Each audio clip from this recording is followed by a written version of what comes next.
एकाच वाक्यामध्ये सांगायचं म्हटलं तर तुकाराम तुकाराम नाम घेता कापेयम.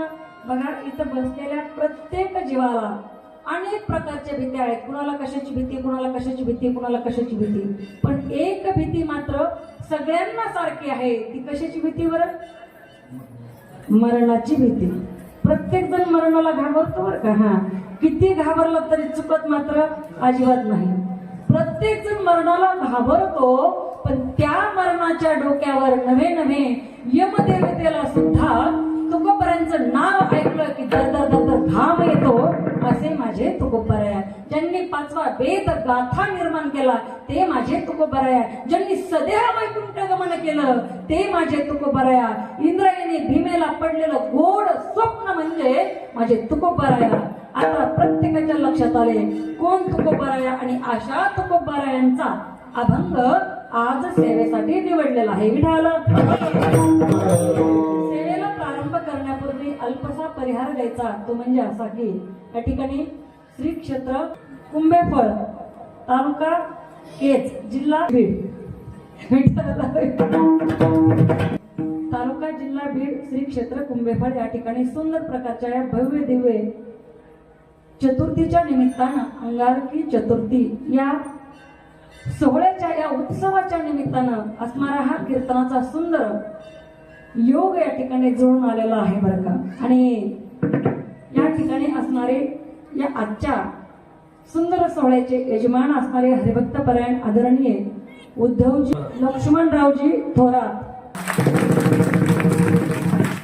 कारण कुठल्याही क्षेत्रामध्ये पहा, आपलं नाव प्रत्येकाला असं नसतं की आपलं नाव घेतलंच पाहिजे, पण वक्त्यानं मला असं वाटतं जे करतात ना त्यांचं नाव आवर्जून घ्यायला पाहिजे बरं का. कारण त्या व्यक्तींना सुद्धा एक त्यापासून प्रोत्साहन मिळतं, बळ मिळतं, ऊर्जा मिळत असते. म्हणून हे आपलं कर्तव्य आहे, करणं गरजेचं आहे.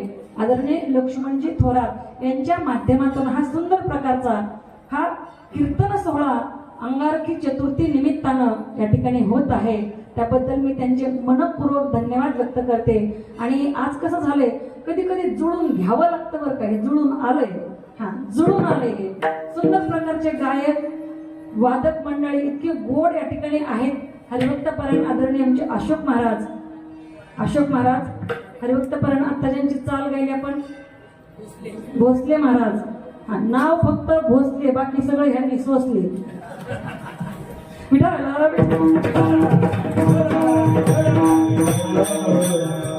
सुंदर गोड आपण महाराज मंडळी या ठिकाणी उपस्थित आहेत. त्याचबरोबर इकडे चाल गायली. बाबा तुमचं जास्त कौतुक करावं लागेल बरं का भोसले महाराजांचं. कारण इकडचे महाराज रगीत आलेले, रगीत तारुण्याच्या, पण तुम्ही झोपाच्या रगीत गेला तरी सुद्धा तोडीला तोड दिली. सुंदर बरं का, गोड. कारण तारुण्याची रग वेगळी असते आणि झोपायची पांघरूण घ्यायची रग वेगळे असते. ते तिकडच्या रगीत आहेत ते, तरी सुद्धा गोड साथ महाराजांना केली. आणि तुम्ही खूप चांगले बरं, म्हणजे खरं चालीचीच बरं का तुम्ही, म्हणजे चालीची म्हणजे गोड गोड गोड गोड म्हणायचंय अजून पुढे ऐका, म्हणजे गोड म्हणायचंय अजून. हा, ते अर्धवट ऐकलं की हे मग असं होतं बघा. गोड चालीचे महाराज मंडळी आहेत. इकडे हरिभक्त परायण आदरणीय आमचे महाराज गावचे महाराज आहेत, पण नाव आहे ना त्यांना विष्णू. आदरणीय आमचे हरिभक्त परायण विष्णू महाराज. हा, थोडं इकडे सर्व महाराज मंडळी उभी राहिलेली आहेत. पेटीवर म्हणजे पेटीच्या बाजूलाच बसलेत ते, वर नाही. पेटीवर असणारे महाराज आमचे हरिभक्त परायण आदरणीय सुधाकर महाराज थोरात. हा, सुधाकर महाराज थोरात. आणि शेवटी बघा, ज्यांच्या बोटावर आपण थया नाचू शकतो असे असणारे सुंदर गोड मृदंगावर ज्यांचा हात आहे, हरिभक्त परायण आमचे महाराज योगेश महाराज. सुंदर साथ आहे बरं का. महाराजांचे खूप खूप मनपूर्वक धन्यवाद व्यक्त करते. त्यामध्ये साऊंड सिस्टीम दादा गोड साऊंड सिस्टीम आहे बरं का, खूप छान साऊंड सिस्टीम आहे. कारण माझा आवाज एवढा बसलेला, मी परवा कथा संपून त्या कथेची सांगता करून मी आलेली आहे आणि आवाज खूप बसलेला आहे, तरी सुद्धा माझा आवाज तुमच्यापर्यंत खूप सुंदर पद्धतीने पोच करणारे आमचे महाराज हरिभक्त परायण सोमनाथ महाराज.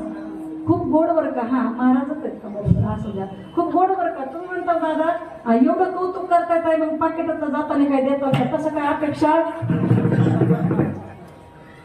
तशी काय अपेक्षा करू नका हा बरं का हा.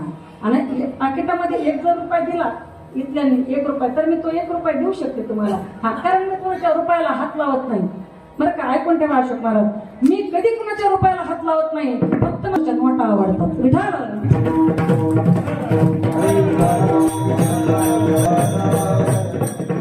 आणि विनेकरी बाबा तर इतके गोड दिसायला लागत बाबा, तुम्ही लय भारी दिसता राव. आहा आहा, अगदी विठ्ठलासारखे दिसतात बाबा. बाबा तुम्ही गोड हसताय पण बरं का बाबा. वा वा छान बाबा. गणपती बाप्पांचं दर्शन घेऊन त्या ठिकाणी मनोमन गणपती बाप्पांचं वंदन करून कीर्तनाला आपण सुरुवात करूया. मला वाटतं सगळ्यांची नावं झालेली आहेत आणि नसतील घेतले ज्यांची नावं त्यांनी टेन्शन घ्यायचं. हा जानेवारी महिना आहे. जानेवारी महिना हा कोणता महिना आहे? जानेवारी महिना आहे. 14 तारखेला संक्रांत आहे. तुमच्या बायका तुमची नावं घेणारच आहे, त्याच्यामुळे टेन्शन घ्यायचं. कीर्तनाला सुरुवात करूया आपण. पहा, या गोड मृत्यू लोकांमध्ये आलेलो आपण मरायचंय. इथं आल्यानंतर मरायचंय, सगळ्यांना मरायचंय, कुणी तर राहायला आलं नाही. मौत की हर एक के साथ रिश्तेदारी है, आज किसी की तो कल किसी और की बारी है. प्रत्येकाला इथून जायचंय, पण जाण्याच्या अगोदर या शरीराचं सोनं कसं करता येईल हे मात्र प्रत्येक जीवाला समजलं पाहिजे आणि त्याचसाठी हा मनुष्य देह आहे. माऊली गोड वर्णन करतात, सुंदर सांगतात. तैसे येण्याचे शरीरे शरीरा येणे सरे किंबहुना एर झारे चिरापडे किंवा पाहे पा शरीराच्या गावा जया लागे आले पांडवा तो कार्य अर्थवा गवा सांडोनिया किंवा शरीराच्या गावा आलिया जन्म मृत्यूच्या सोहळ्या ना म्हणू नये धनंजया जिया परी. या शरीररूपी गावाला आपण आलेलो आहोत ना, तर याचा स्वार्थ काय आहे? नर देहीचा हाची स्वार्थ साधा वया चौथा आयुष्याच्या साधने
आयुष्याच्या साधने सच्चिदानंद पदवी घेणे. या आयुष्याच्या हे आयुष्य एक साधन आहे. भगवंतमय या आयुष्यामध्ये होता येतं, याच शरीराला आल्यानंतर होता येतं. तुम्ही असं ऐकलं का की 4-5 म्हशी गोट्यामध्ये बांधलेल्या होत्या आणि त्यांनी एकमेकींना सांगायला सुरुवात केली. काय म्हटल्या बाई त्या कुंभेपरच्या सगळ्या महिला म्हटले किती सुंदर हरिपाठ म्हणतात, काय म्हणे आज त्या गणपती मंदिरामध्ये सुंदर कीर्तन आहे आणि किती छान छान हरिपाठ म्हणतात. त्या 4-5 म्हशी असं बोलतात आणि त्या म्हणल्या चला म्हणे आपण बी हरिपाठ घेऊ. केला ना सुरू हरिपाठ. कुणी? म्हशीनी. सुंदर ते ध्यान उभे. म्हशी करू शकतात का? नाही करू शकत. 2 बायलांनी ठरवलं आज काही होजा म्हटले प्रतिभा त्याच्या कीर्तनात चाल, आपणच म्हणायची. देईल त्यांना कोणी चाल म्हणायला? देईल का कोणी चाल? नाही ना. याच शरीराला आल्यानंतर भगवंताच्या जवळ जाता येतं, परमार्थ करता येतो. आपण कशासाठी जन्माला आलो हा विचार याच शरीरामध्ये येतो, कारण इतर योनीपेक्षा या योनीमध्ये ज्ञान बुद्धी ही माणसाला जास्त याच देही घडे देवाचे आम्ही खरे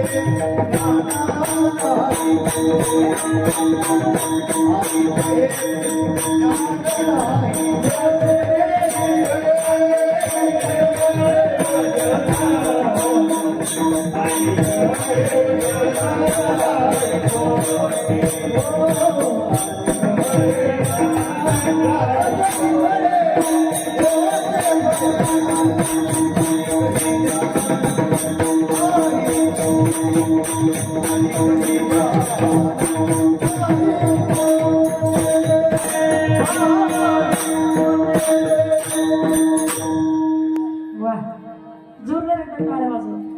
टाळ्या वाजवत जा. हे बघा, गायन आवडलं टाळी वाजवा. कीर्तन करायचं एखादं वाक्य आवडलं जरूर टाळी वाजवा. मृदंगाचा कुठला बोल आवडला तुम्हाला नक्की टाळी वाजवा. ऐका ना, टाळी वाजवायला आणखी काही पैसे लागत नाही, याच्यावर काही टॅक्स वगैरे नाही, कुठं टोल नाक्यावर पावती भरावी लागत, फ्री आहे ती. अजूनपर्यंत त्याला पैसे लागत नाहीत. जोपर्यंत पैसे लागत नाहीत तोपर्यंत वाजवा. पैसे लागल्यानंतर पाहू वाजवायची का नको. बरोबर आहे ना? काय सुंदर. आणि असं बघा, मी सांगू तुम्हाला, संगीत मला एवढं म्हणजे आवडतं. मला काही जास्त राग वगैरे येत नाही बरं का, राग रागिणी वगैरे राग मला येत नाही बरं का, पण मला ऐकायचा भलता नाद आहे. ऐकायला खूप आवडतं. मला राग येत नाही. तुम्हाला वाटेल तुम्हालाच येतोय का, मला थोडाफार येतो बरं का. तुम्हाला वाटेल खरं बरं का गायक मंडळी, तुम्हाला वाटेल आम्हालाच येतोय. मला पण राग येतो, पण मला घरी येतो. आणि मला राग आला का मग मी भांडे कुंडे काय मी लेकरं धरून आपटी ती विढाला.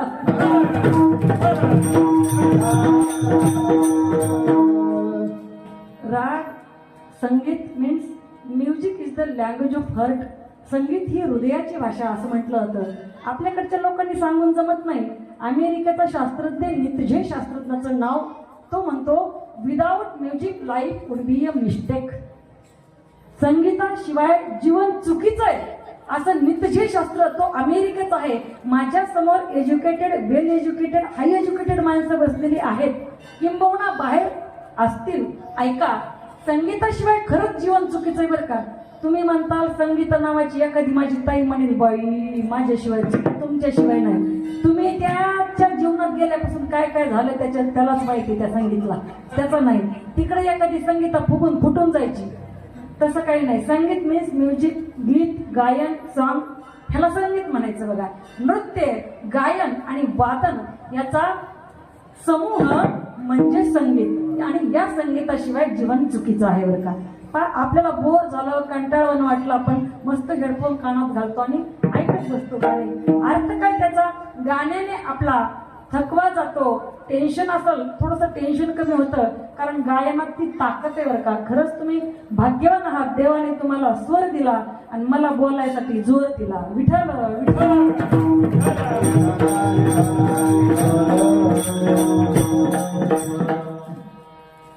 या शरीराला आल्यानंतरही मिळवता येतं बघा.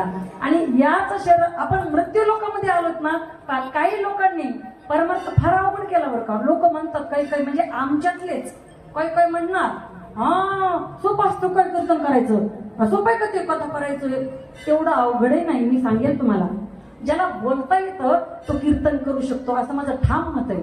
उलट मी बोलेल पुढे जाऊन, कीर्तन कोणीही करू शकेल, पण ही साधना आहे ना, ही कला ही कुणालाही हस्तगत होऊ शकत नाही. हे गायन आहे, ते वाजवण आहे, त्याच्यासाठी साधना लागते, त्याच्यासाठी वर्षानुवर्षे तिथं झिजावं लागतं. कीर्तन कुणालाही करता येईल. आजकाल तर फार सोपं झालंय कीर्तन करायचं. आमच्या वेळी आम्ही 20 वर्षापासून कीर्तन करतोय. आमच्या वेळी आम्हाला सगळे पॉईंट काढायला लागायचे, कशातलं कुठलं प्रमाण. आता युट्यूबला 2-4 कीर्तन ऐकले की कीर्तन करायला लागले तर 12 लोक. कीर्तन फार सोपं आहे, पण हे गायन आणि हे वादन ही कला आहे ना, ही फार अवघड आहे बरं का. आणि मला असं वाटतं, मला खरंच असं वाटतं बरं का, मला वाटतं कीर्तनकारापेक्षा गायकाला वादकाला जास्त पॉकेट द्यावं मला वाटतं. पण माझ्यापासूनच सुरुवात करू नका लगेच तुम्ही असं काही. विठ्ठल विठ्ठल म्हणजे ते पण अगोदरच सांगून टाकलं. हा बघा, परमार्थ फार अवघड नाहीये. आणि सांगू तुम्हाला, मृत्यू लोकांमध्ये आल्यानंतर परमार्थ अवघड नाहीच आहे बरं का. पण तुम्हाला साधा परमार्थ सांगून पुढे कीर्तनात वळते मी, कीर्तनामध्ये प्रवेश करताय का. मृत्यू लोकात आलोत ना आपण, स्त्रियांसाठीचा खरा परमार्थ मी सांगून जाईल माझ्या ताईंनो. ऐका ना माझ्या मातांनो, स्त्रियांसाठीचा खरा परमार्थ आहे आपल्या पतीच्या व्यतिरिक्त, लक्ष देऊन ऐका बरं माझ्या मातांनो, आपल्या पतीच्या व्यतिरिक्त इतर पुरुषाचं चिंतन हे मनात न येणं हा स्त्रियांसाठीचा खरा परमार्थ आहे. हा स्त्रियांसाठीचा खरा परमार्थ आहे. पुरुषांसाठीचा परमार्थ सांगून जाईल मी दादा आपल्याला. ऐका, रात्रीच्या 12 वाजता जरी एखादी सुंदर स्त्री तुमच्या डोळ्याला दिसली ना, तिला जर तुम्हाला माय म्हणता आलं, बहीण म्हणता आलं, तर सगळ्यात मोठे परमार्थिक तुम्हीच आहात. वेगळा परमार्थ करायची गरज नाही वेगळा परमार्थ करायची. संसारिकचा परमार्थ आहे धन्य ते संसारी दयावंत जे अंतरी. साधूचा परमार्थ आहे सतत सतत सतत आणि सतत नामस्मरण करणं. हा साधूचा परमार्थ आहे. साधू, व्हॉट इज मीन बाय साधू? काय साधूची व्याख्या? कुणाला म्हणायचे साधू? अरे ऐका, ज्यानं 6 धुवून टाकले, काम क्रोध लोभ मत्सर मोह अहंकार, हे ज्याच्यापासून अनेक हात अंतरावर राहतात त्याला साधू म्हणायचंय. त्याने धुवून टाकले विकार, त्यांना साधू म्हणायचंय. आणि या साधू तो त्याच्या मस्तीमध्ये राहायला पाहिजे आणि तो राहतो.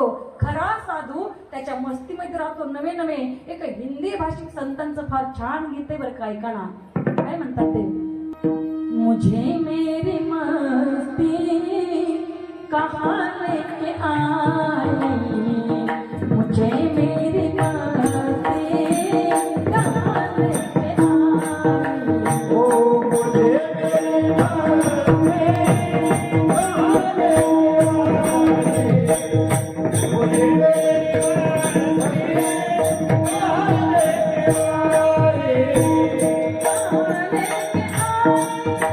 आई,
मुझे मेरी मस्ती कहाँ लेके. त्या साधूनं आपल्या मस्तीत राहिलं पाहिजे तर त्यांना साधू म्हणायचंय. आणि संत कुणाला म्हणायचंय?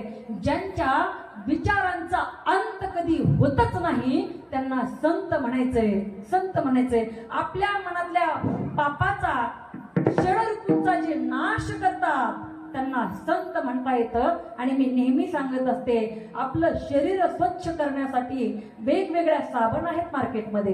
कुणी कोणती वापरेल, कुणी कोणती वापरेल, कुणी कोणती वापरेल. बघा, शरीर साफ करण्यासाठी मार्केटमध्ये वेगवेगळ्या साबण आहेत, पण मन साफ करण्यासाठी एकमेव साबण आहे. त्या साबणाचं नाव म्हणजे संत आहे बरं का. संत आहे. संत चरण राजा लागे दास संत चरण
खरंच कलाकार भेटले आणि असे कलाकार भेटल्यानंतर मी सकाळच्या 4 वाजेपर्यंतच कीर्तन करीत असते. जास्त वेळ करतच नाही मी. पहाटे 4 वाजेपर्यंतच करते बरं का. हा चालेल ना? खरं म्हणताय? आणि मग डायरेक्ट गाडीतच बसून द्या तुम्ही मला. हा. विठ्ठल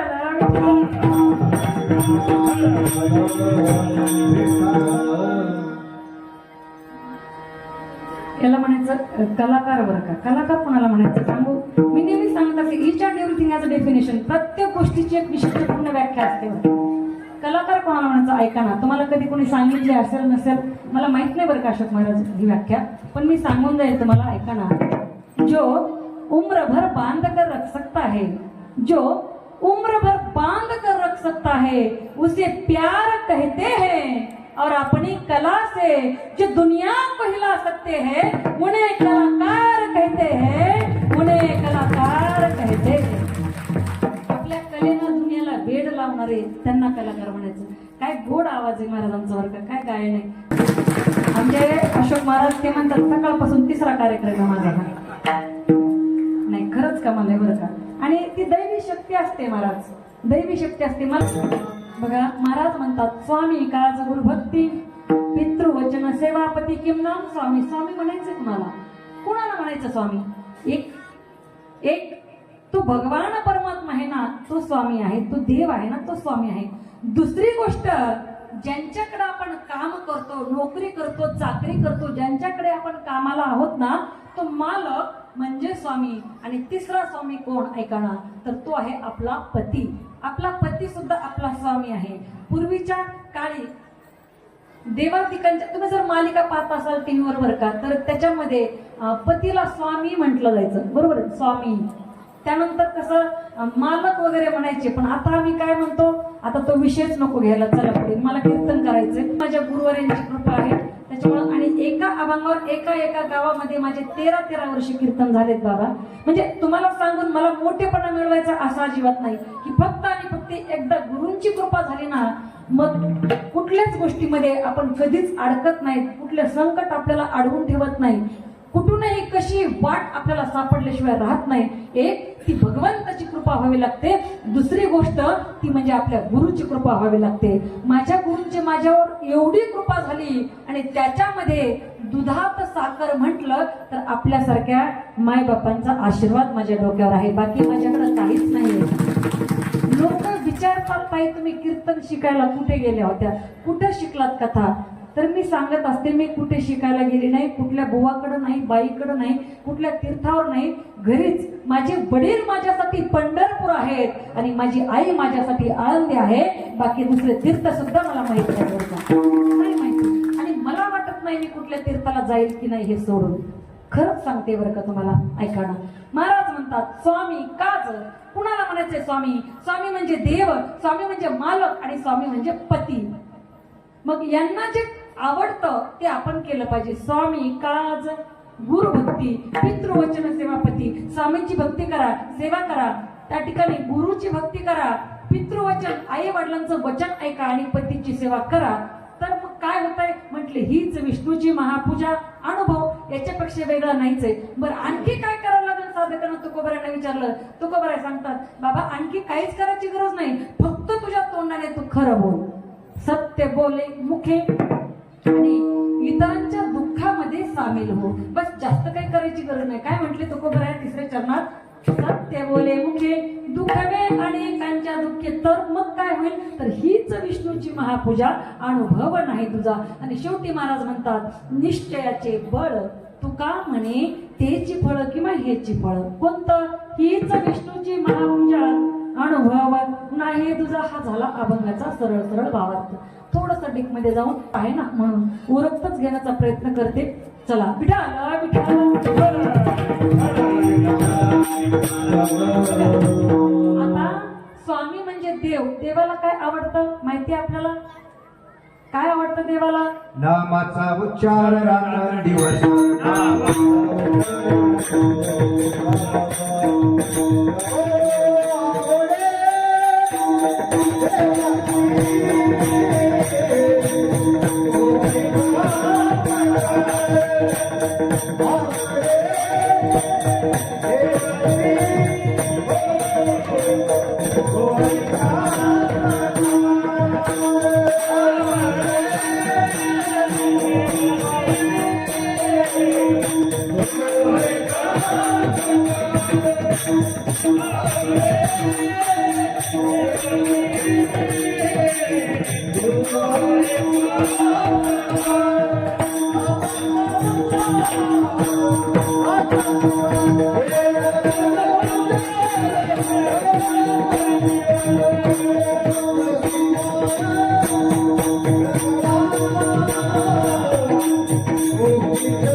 तो ऐका प्रकार. काय आवडतं देवाला, तर नामाचा उच्चार रात्रंदिवस. नामाचा उच्चार केलेला देवाला आवडते बरं का. देवाला आवडणारा प्रकार आपण पाहिला बघा. आता आपल्या ज्यांच्याकडे आपण काम करतो त्या मालकाला काय आवडतं बघा. एखाद्या मालकानं आवाज द्यावा, रामू अरे सकाळचे 7 वाजले बाबा, चहा दे. मग नोकरानं म्हणायचं मालक मी आता 12च्या जेवणाची तयारी करतोय, चहा करायला मला टाइम नाही. मालकाने ऐकून घेतलं, दुपारचे 12 वाजले, रामू अरे जेवायला वाढ, 12 वाजून गेले. मग नोकर म्हणला मालक तुम्ही नाही का सकाळी 6:45 मला चहा करायला सांगितला होता, आता मी तो करतोय. जमल का असं, जमल? लाथ मारून तो मालक आपल्याला घराबाहेर काढून देऊ शकतो. मग त्याला काय पाहिजे, त्याला ज्या वेळेला जी गोष्ट पाहिजे त्या वेळेला ती त्या नोकरांना पुरवणं ही मालकाची अपेक्षा आहे. आणि ऐका, तिसरं म्हणजे स्वामी म्हणजे पती. आता पतीला जे आवडतं ते पत्नीनं करावं का स्वतःला जे आवडतं ते करावं, बोला ना. पतीला आवडतं ते करावं, मग करतात का? आमच्या आईसाहेब करतात का घरी? हा हा करतात. बाकीचे काही जणांच्या करतात, आता काही जणांच्या भलत्या डोक्यावर बसलेल्या काय करते बिचारे. आणि तुम्हाला सांगू का, नवरा किती मोठा असू द्या, नवरा कथाकार असू द्या, कीर्तनकार असू द्या, गायक असू द्या, वादक असू द्या बरं का, मृदंग वादक असू द्या, मृदंग वाजवताना मोबाईल पाहणारे असू द्या महाराज. बघा आता महाराजांचं झालं नसेल त्याच्यामुळे तुम्हाला काही माहिती नाही. नाहीतर आमच्या तिकडे माझ्यासोबत बरं का मृदंग वाजवला असतो, त्याची बायको घरी गेलं की तो सांगतो प्रतिभाताच्या कीर्तनात आज असा मृदंग वाजवला. ती म्हणती बस करा, तुमच्या मृदंगाला थापा देत जा, मला थापा मारत जाऊ नका. ती बायको म्हण, अहो बायका काय म्हणतील सांगता येत नाही हो. नवरा किती मोठा असू द्या, दादा सगळ्यांना अनुभव आहे. माझा पेशा शिक्षकी, पण मी तुम्हाला म्हणणार नाही हातवरती करा कोणाची बायको म्हणते तुम्हाला. हे बघा सगळ्यांची बायको म्हणते एक वाक्य ऐका, सगळ्यांची बायको, कोणीच त्याच्यातून सुटला नाही. तर माझे वडील समोर असले तरी मी सांगत असते, कोणीच सुटत नाही. प्रत्येकाची बायको काय म्हणणार, बाई आमच्या त्यांना बाई काही कळतोच नाही. म्हणजे तुम्ही विचार करा. आणि प्रत्येक बाईला माहितीये की आपण म्हणलोय आपल्या नवऱ्याला, किती नवरा हुशार असू द्या पण बायको म्हणणार आमच्या त्यांना बाई काही. Experience is better than knowledge. अनुभव हा ज्ञानापेक्षा श्रेष्ठ असतो. हा प्रत्येक बायको म्हणते अहो नवरा की, अहो एवढंच नाही, नवरा आमदार असू ना तर खासदार असू, नवरा खासदार असू की आमदार, बायको पुढं गपगार. विढालं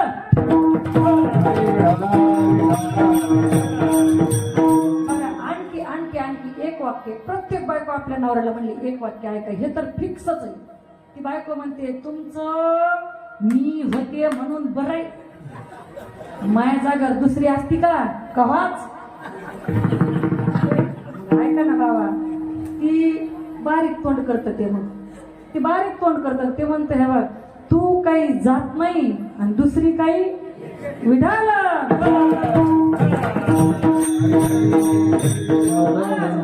ऐका, स्वामी काज स्वामीला जे पाहिजे ते आपण त्या वेळेला पुरवणं याला म्हणायचं स्वामीची भक्ती करणं, स्वामीचं काज करणं. सगळ्यात मोठं स्वामीचं कार्य करणारे कोण आहेत तर ते आहेत माझे हनुमंतराय. स्वामी काजेसी तू सादर शूर आणि धीर, स्वामी काजेसी तू सादर. स्वामीचं कार्य केलं कारण हनुमंतराय माझे कसे बसतात तुम्ही प्रत्येक फोटोमध्ये पहा. हनुमंतराय, प्रभू रामचंद्र, सीता मैया आणि लक्ष्मणजी यांचा एकत्र जर फोटो असेल तर हनुमंतराय लक्ष्मणच्या असे खांद्यावर हात टाकून उभा राहिलेले आपल्याला फोटोमध्ये दिसतात. बरोबर आहे ना? हा, बरोबर आहे ना? लक्ष्मणजींच्या खांद्यावर हात टाकलेला आहे फोटोमध्ये. नाही चुकलं का? चुकल्यावर सांगायचं.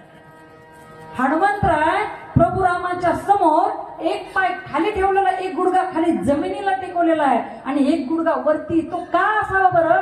माझ्या मते मला असं वाटतं हनुमंतरायने हा विचार केला असावा, प्रभू कधी मला काम सांगतील आणि मग मी मांडी घालून बसलेलो असलो तर मांडी कधी मोडायची, दोन पायावर कधी बसायचं, उभा कधी राहायचं आणि कधी काम करायला जायचं. म्हणून ते एक गुडघा खाली जमिनीला टेकतात आणि एक गुडघावरती, म्हणजे पटकन आपण खो खो खेळलेलो बघा, खो खो त्या वेळेमध्ये त्या स्थितीमध्ये आपण बसतो खो खो खेळताना, कारण मागून खो दिला की पटकन उठायचं असतं. तसं हनुमंतरायाने विचार केला मला प्रभू कधी काम सांगतील आणि कधी उठावं लागेल, त्या स्थितीमध्ये हनुमंतराय आपल्याला बसलेले दिसतात.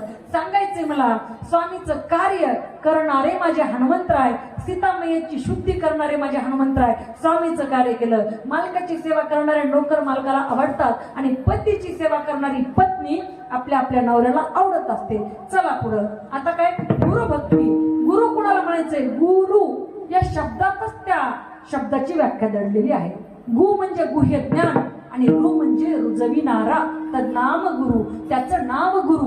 गुरु कोणाला म्हणायचे? गुरु ते ज्ञान, ज्ञानी आत्मदर्शन, दर्शनी समाधान अति जैसे. जिथं गुरु असतात तिथं ज्ञान असलंच पाहिजे आणि जिथं ज्ञान आहे त्यांनाच गुरु केलं पाहिजे. बघा, गुरुची भक्ती करायची. गुरु चांगला असल्यानंतर शिष्य सुद्धा त्याला त्याच तोडीचा पाहिजे. कसा पाहिजे शिष्य? सत्शिष्य कसा असतो ऐका. गुरु निंदा ऐकता जाण, बोटे घालून तुझी कान, पुन्हा न पाहे त्याचे बदन, ऐसे लक्षण शिष्याचे. गुरुची निंदा ऐकल्यानंतर दोन्ही बोटाने कान झाकून घेणारा आणि पुन्हा आपल्या गुरुची निंदा करणाऱ्याचं तोंडही न पाहणारा त्याला म्हणायचं सत्शिष्य, त्याला म्हणायचं सत्शिष्य. मग अशी गुरु आणि शिष्यांच्या जोड्या अनेक झाल्या बरं का, अनेक झाल्या. त्यापैकीच एक जोडी म्हणजे जगद्गुरु तुकोबाराया आणि छत्रपती शिवाजी महाराज बरं का. एक ज्ञानाचा सागर आहे आणि एक शक्तीचा डोंगर आहे. दोन्ही शक्ती एकत्र आल्यानंतर काय होतंय हे अनेक ठिकाणी आपल्याला पाहायला भेटत असते. म्हणून गुरु शिष्याची सुंदर अशा प्रकारची ही सुद्धा जोडी आहे बरं का. विठाल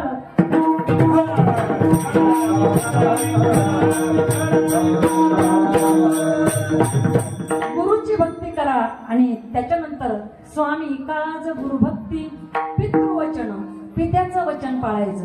पितृ म्हटल्यानंतर तुम्ही म्हणताल तुकोबारायांनी फक्त पितृवचन पाळायला सांगितलंय, मग आईचं नाही पाळलं तर चालेल का? अजिबात चालणार नाही.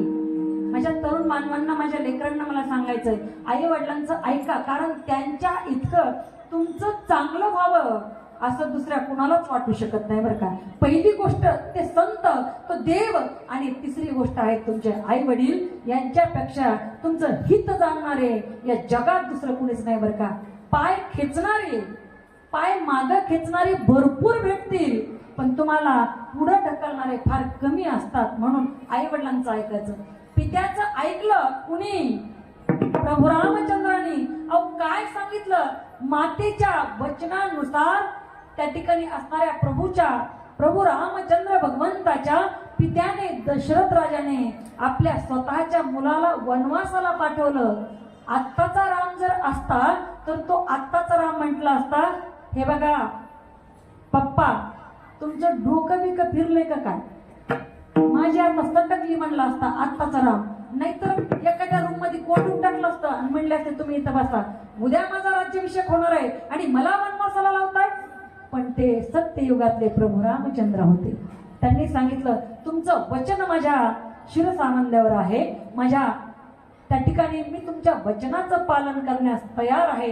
नवे नवे ही सगळी प्रभूचीच लीला आहे. रामकथेमध्ये सुंदर आपल्याला ऐकायला भेटत बरं का. ऐका, प्रभू रामचंद्राने पित्याचं ऐकून, अर्थात ते मातेचं वचन होतं, माता पित्याचं वचन ऐकून 14 वर्ष वनवास पत्करला, स्वीकारला, पत्नी सीता मैया सहित आणि बंधू लक्ष्मणा सहित.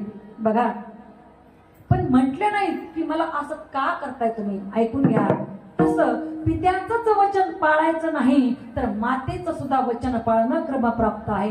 आणि मातेचं वचन नाही पाळलं तर काय होतंय शास्त्र सांगतंय बरं का. ऐका, शास्त्र सांगतंय काय म्हणतात, माता माऊली पाचारी हरे माता माऊली पाचारी,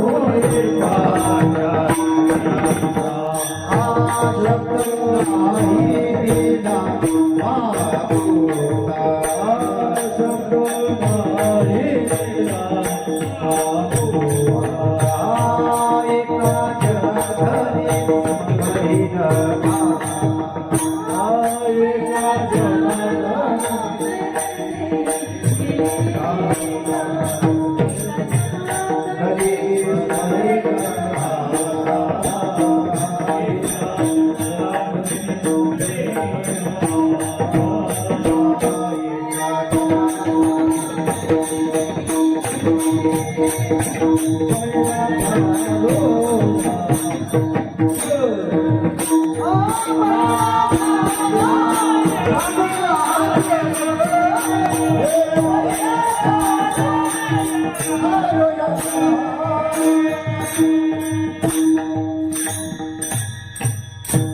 बघा, आईचं नाही ऐकलं तर काय होतंय. माता माऊली पाचारिता, शब्द नाही दिला मागुता. आईने आवाज दिल्यानंतर आपण हो जर म्हटलो नाही, बहिरा झालो नरदेही येता, एका जनार्दनी स्मरेन आता.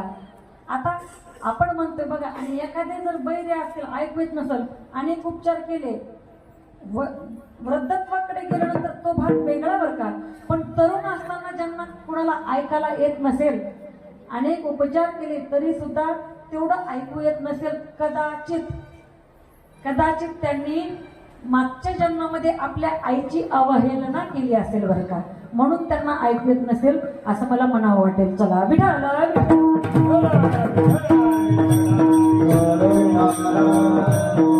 आई वडिलांचं वचन ऐकलं पाहिजे. आणि शेवटी म्हणतात पतीची सेवा, पतीची सेवा अत्यंत गरजेची आहे. पतीची आपण किती सेवा करतो हे सगळ्या पत्न्यांना चांगलं माहित आहे, म्हणून वेगळं काही सांगायची गरज. हा, बरोबर आहे ना. फार अवघड कथेमध्ये बघा, आता कथा सुरू असली तर मी सांगत असते, दररोज सकाळी स्नान झाल्यानंतर आपल्या पतीचं दर्शन घेत जा. इथं किती महिला बरं माझ्या माता भगिनी की उठल्यानंतर आपल्या पतीचं दर्शन घेतात सकाळी. आहेत का कुणी? वरती हात करा थोडा असतील तर, मला परत दर्शन घ्यायचंय तुमचं. मागे एक हात उभा आहे बरं का. आई मला दिसला बरं का तुमचा हात, हा इकडे पण दिसलाय, वा वा, 2 हात निघाले. हा, 2 हात, हा इकडे एक आहे, 3 4, हा 4 झाले, 4 झाले. हा, आपला नवरा इकडे आहे का हे चेक करा, नंतर वरती हात करा. त्याने इथे येऊन म्हणू नाही की नाही घेत म्हणून, असं होऊ नाही. हा,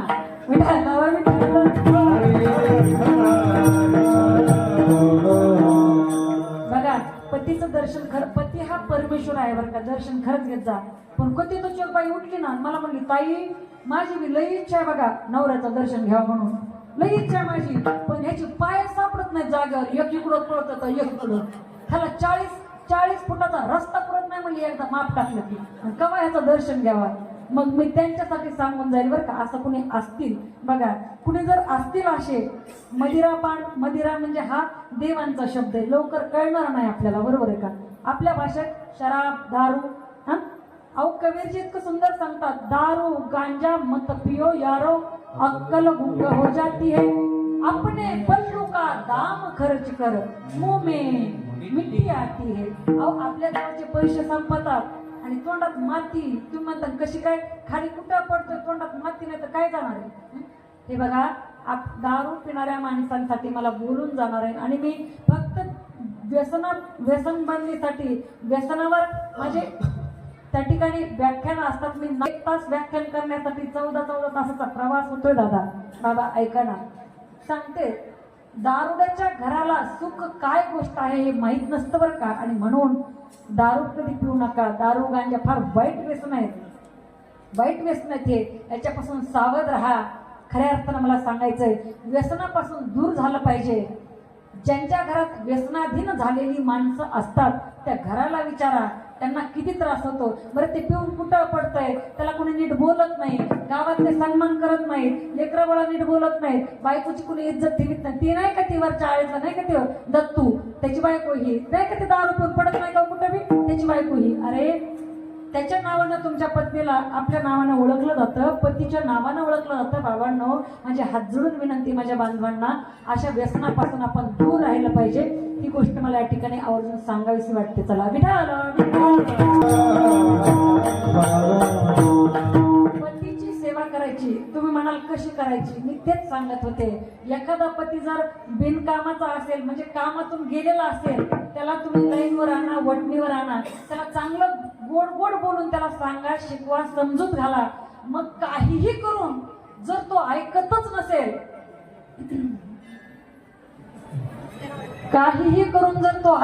नसेल मग एखाद्या अंधाऱ्या खोलीत त्याला घ्या. एखादं मोठं पोतं आणा. लाईट बंद करा. पोतं त्याच्या डोक्यात अडकवा. काय सांगायचं पुढं तुम्हाला सगळं कळलंय मला वाटतं अगोदरच. तोंडावर पोतं झाकून टाकलं म्हणजे काय करायचं कळलं दिसते. सुधरत नसेल सुधारण्याचा प्रयत्न सगळे करून झाल्यानंतर लास्टचा पर्याय हा आहे. बघा ज्यांना ज्यांना जमल त्यांनी विठ्ठल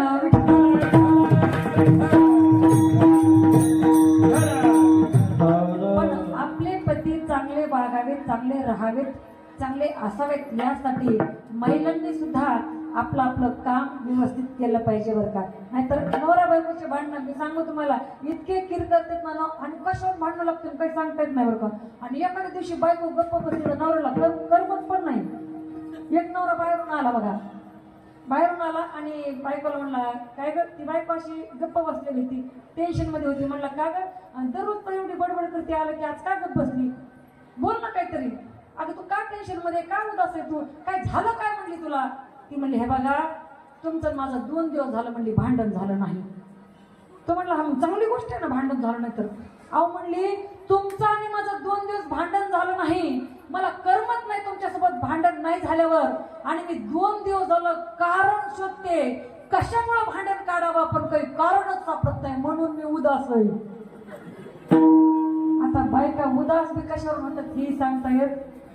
पण ऐका पती पत्नीचं नातं एवढं गोड नातं बरं का. एकमेकांना समजून घ्या समजून सांगा. आणि सांगू तुम्हाला जेव्हा जोडीदार आपल्या आयुष्यातून निघून जातो ना दादांनो तर मागे फक्त आणि फक्त अश्रूत भिजलेल्या आठवणी असतात बरं का. अश्रूत भिजलेल्या आठवणी असतात.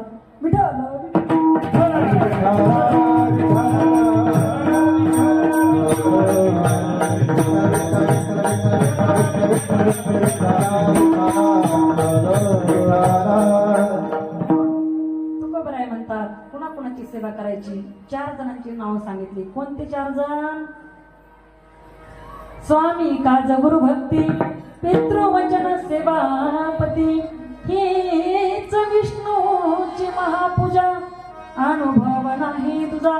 कोणते 4 जण. स्वामी काज गुरु भक्ती पितृवचन आणि सेवापती यांची सेवा केली तर काय होत आहे हीच विष्णूची महापूजा अनुभव नाही तुझा.